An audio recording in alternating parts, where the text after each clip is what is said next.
जब हम प्रकाश की बात करते हैं तो एक बहुत ही दिलचस्प सिद्धांत है जिसे हम स्नेल के नियम के नाम से जानते हैं।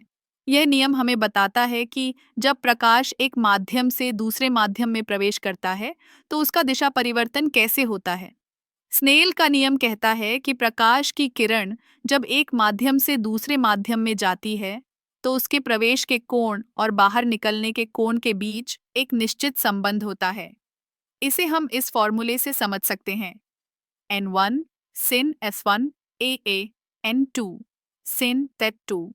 यहाँ N1 और N2 विभिन्न माध्यमों के अपवर्तनांक हैं और T1 और T2 क्रमशः पहले और दूसरे माध्यम में प्रकाश के कोण हैं।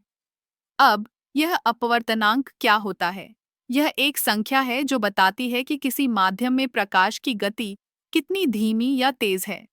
उदाहरण के लिए, हवा का अपवर्तनांक लगभग 1.0 है, जबकि पानी का लगभग 100 से 33 है। इसका मतलब है कि पानी में प्रकाश की गति हवा की तुलना में कम है।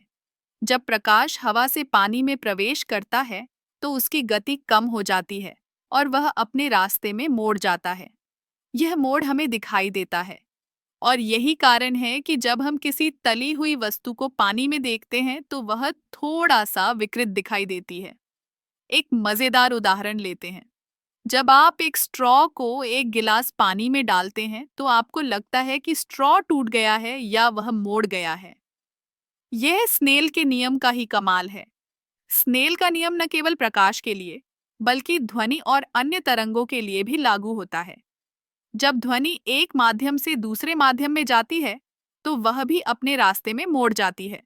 इस नियम का उपयोग कई क्षेत्रों में किया जाता है, जैसे कि ऑप्टिक्स में लेंस डिजाइन करना या फिर साउंड इंजीनियरिंग में। यह सिद्धांत हमें यह समझने में मदद करता है कि प्रकाश और ध्वनि कैसे व्यवहार करते हैं और इससे हम नई तकनीकों का विकास कर सकते हैं। तो अगली बार जब आप किसी गिलास में स्ट्रॉ डालें या पानी में किसी वस्तु को देखें, तो स्नेल के नियम को याद करें। यह एक साधारण लेकिन अद्भुत सिद्धांत है जो हमारे चारों ओर की दुनिया को समझने में मदद करता है।